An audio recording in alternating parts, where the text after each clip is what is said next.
So Patrick does a great job. Now it's my pleasure to get to introduce to you one of the most popular politicians, and that's really saying something this day and time, in the state of North Carolina. And I could go on, but I'm going to let her talk. She does it better than I. Commissioner of Labor, Cherie Berry, please.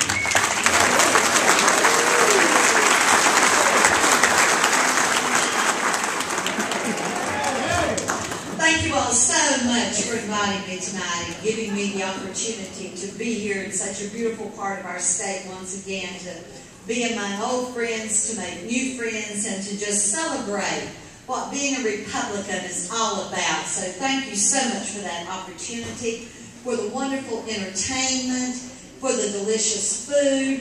Everybody like the food? Yeah. I love that food.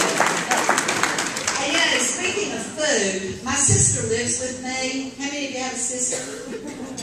I love my sister. Do you love your sister? I love my sister. Well, I travel the state a whole lot. And there's not a drive-through in the state that I haven't been through. There's a little place right outside Jacksonville, North Carolina, where you can drive through and get a big bag of fried bologna sandwiches. Doesn't it sound good? I love that place. But I've been through all the drive-throughs, and a lot of times I'll end up back at home with a whole bag of that kind of stuff. And that's my supper. Well, when I walk in the door, there's my sister.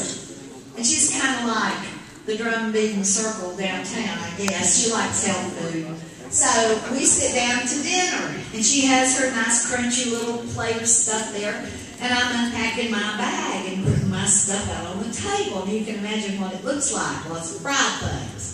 So she looks over at me, and in a voice that can only be your sister talking to you, she says, "Do you know you are what you eat?"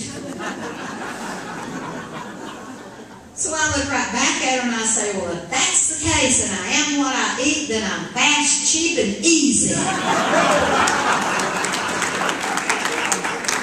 So she leaves me alone now about my food. But you know, folks, wasn't it wonderful to see our candidate for governor, or shall I say, the next governor of North Carolina? He was so fantastic.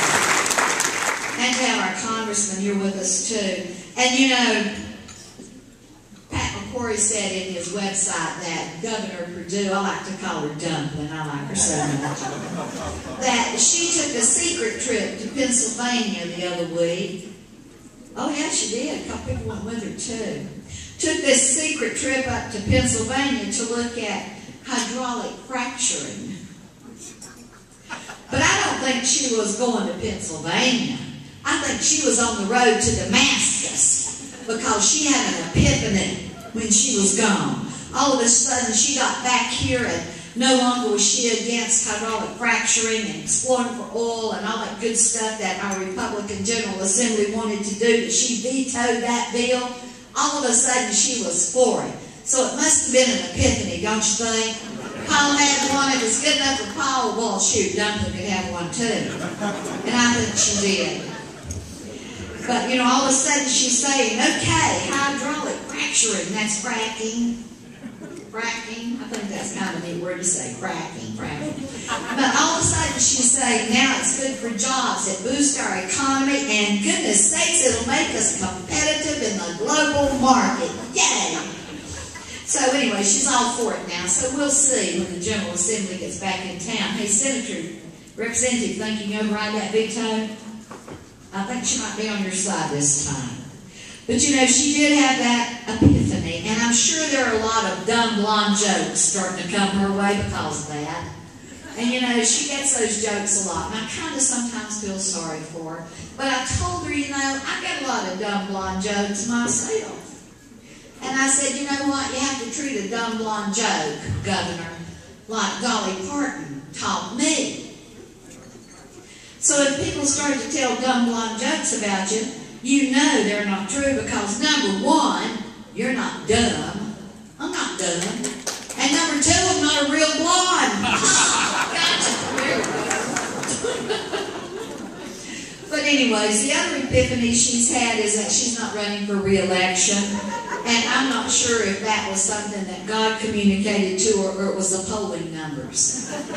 But anyways, we do not have an incumbent governor for Pat to run against. But I wonder what his opposition will run on. They've been there a long time, you know. A long time in control. So I know they have plenty to talk about. They've got a lot of records. A whole lot of records. You think they're going to run on their records? They've got a lot of felony records.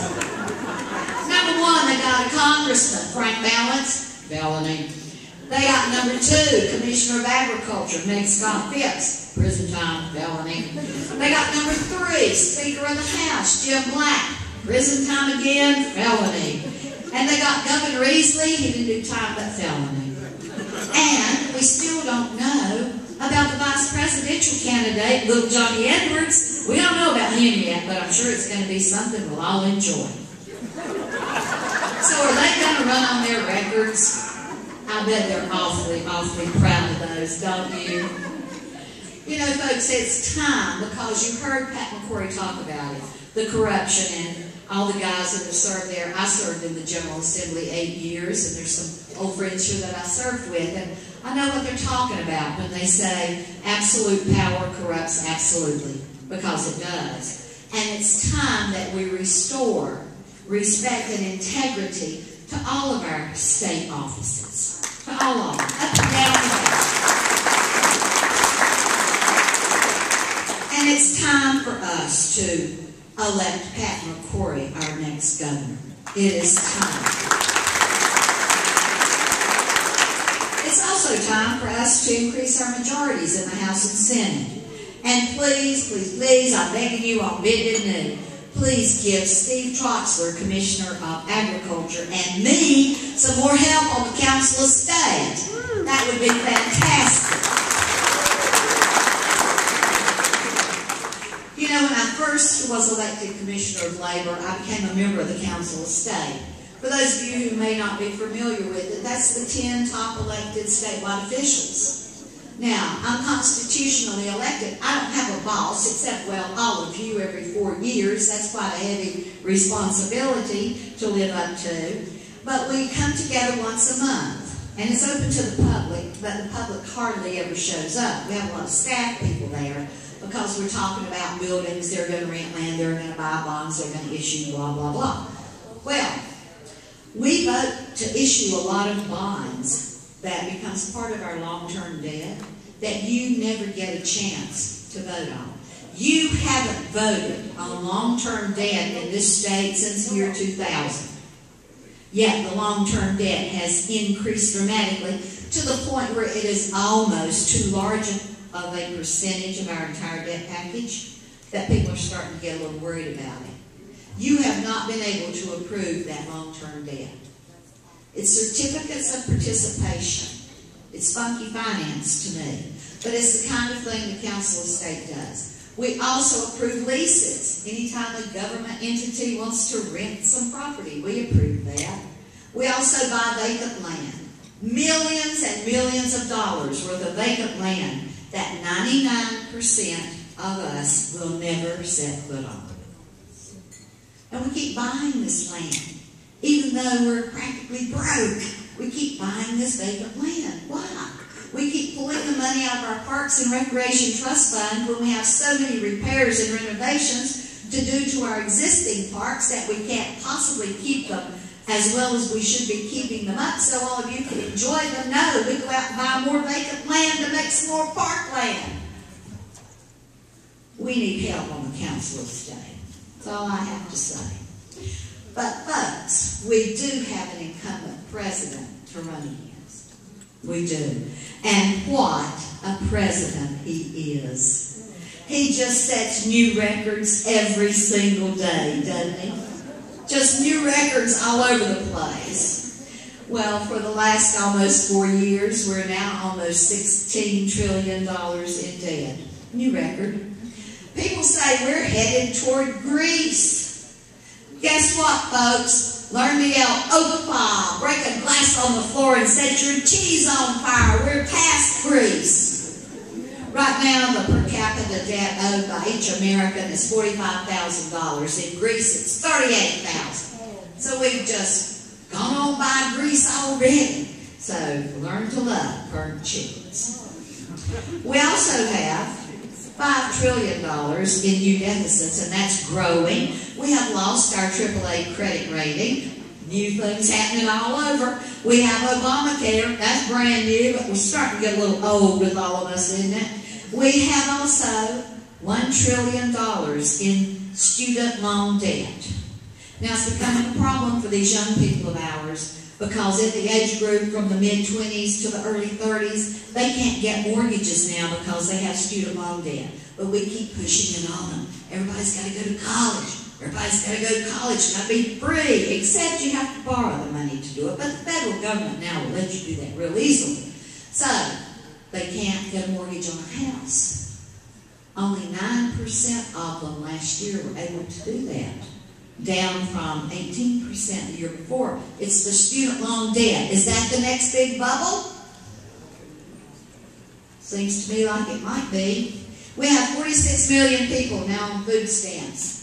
And we're not allowed to call him the food stamp president, but I'm going to. He's the food stamp president. They're advertising on TV for more people to sign up. We have millions unemployed, and God bless their hearts. I see them all over the state. I wish I could give them all a job right now. But we operate under this premise that's all wrong. You hear everybody saying that the government's going to create jobs, and everybody that's a part of that, the politicians stand up and say, we're going to create jobs. The government cannot create a job. The government does not make anything to be able to generate income. All the government has to work with is what it takes out of your pocket and my pocket. It does not create jobs. It does not.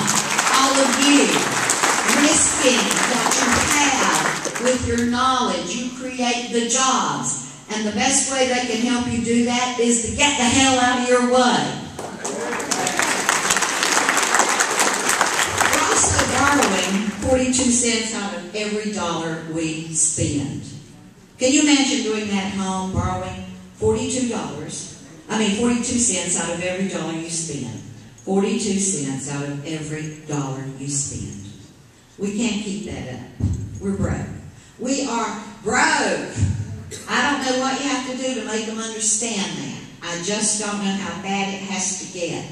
But you know, all of these things, I could go on and tell you. New records he set, you first for our nation. But as of April 1st, and I'm not kidding, this is not an April Fool's joke. You may think that, but it's not. As of April 1st, we will have a brand new record. A brand new record. When Japan lowers their corporate tax rate on April 1st, the United States will then have the highest corporate tax rate in the world. In the world. Now, doesn't that want to make all our businesses and everybody just say, USA, USA, #1 in the world. Corporate tax rate. Where do you think our businesses are going to go? Where do you think? Anywhere but here. Anywhere but here. And that's another first. You know, the problem in our country is that everyone who works for a living is outnumbered by everyone who votes for a living. It's as simple as that. And you know, my mama told me, God bless her soul, she said, if you can't say anything nice about somebody, then don't say anything. Well, I always want to honor my mama, so I will say this. President Obama sings pretty well. And he did a pretty good job of acting in that 17-minute movie that he just released, touting his accomplishments, The Road We Traveled. But it's no surprise to anyone that he picked Hollywood to direct it and narrate this film, because they do make up some pretty cool stuff out in Hollywood. And yes, our campaigner-in-chief is a very, very busy man. But you know, where are those big black buses he bought?